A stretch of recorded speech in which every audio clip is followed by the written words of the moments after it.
పవన్ కళ్యాణ్ గారు నిన్న కూడా ఏదో మాట్లాడుతూ ఉన్నారు. అసలు కాపులకి మేలు చేసింది జగన్మోహన్ రెడ్డి గారు కాదా? కాపుల్ని మోసం చేసింది చంద్రబాబు నాయుడు గారు, పవన్ కళ్యాణ్ గారు కాదా? కాపు సామాజిక వర్గం అభివృద్ధి చెందాలని జగన్మోహన్ రెడ్డి గారు గత మేనిఫెస్టోలో 10,000 కోట్ల రూపాయలు, ఏడాదికి 2,000 కోట్ల రూపాయలు ఖర్చు చేస్తాం, అక్క చెల్లెమ్మల జీవితాలు మెరుగ్గా ఉండడానికి సహకరిస్తామని చెప్పి మేనిఫెస్టోలో చెప్పిన దానికన్నా మిన్నగా 34,000 కోట్ల రూపాయలు కాపు సామాజిక వర్గ అభివృద్ధికి, సంక్షేమానికి ఖర్చు పెట్టి కూటమి కన్నా మిన్నగా అసెంబ్లీ, పార్లమెంట్ స్థానాలు ఇచ్చినటువంటి గొప్ప వ్యక్తి జగన్మోహన్ రెడ్డి గారు. కాపులకి మేలు చేసినటువంటి వ్యక్తే జగన్మోహన్ రెడ్డి గారు. కానీ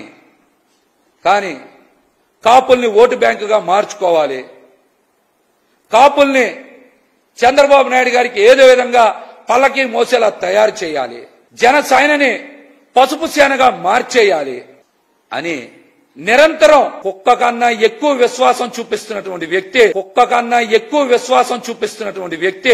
పవన్ కళ్యాణ్ గారు. ఆయన ఏ రోజన్నా సరే కాపులకి మేలు చేసేలాగా మాట్లాడారా?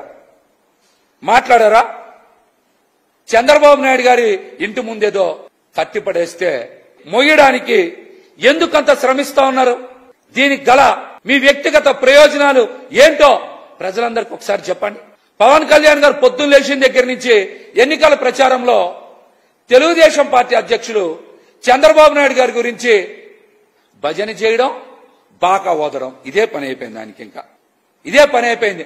ఆయన తీరు చూసి కాపు సామాజిక వర్గం కూడా తీవ్రంగా కలత చెందుతా ఉంది. పవన్ కళ్యాణ్ గారు ఎదగడో, కాపుల్లో మరొకరినే ఎదగనివ్వరు. ఆయన రాజకీయం చెయ్యడో, ఇంకొక వ్యక్తిని రాజకీయాలు చెయ్యనివ్వరు. ఇదేం వ్యవహారం?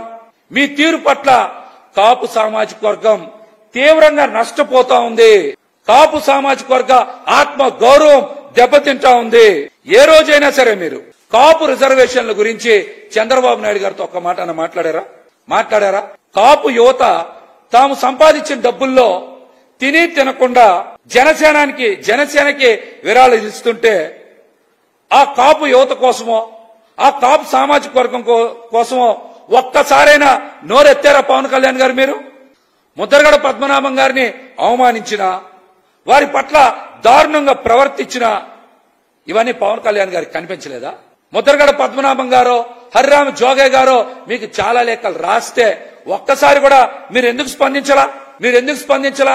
ఈ అంశాల మీద మీరు సమాధానం చెప్పండి. చంద్రబాబు నాయుడు గారు అరటిపండు తినేసి ఆ తొక్క మీద విసిరితే ఆ తొక్కకే మీరు కింద పడ్డారు కదా. మీరు జనసేనని పసుపు సేనని అందుకే మార్చారా? దీనికి సమాధానం చెప్పండి.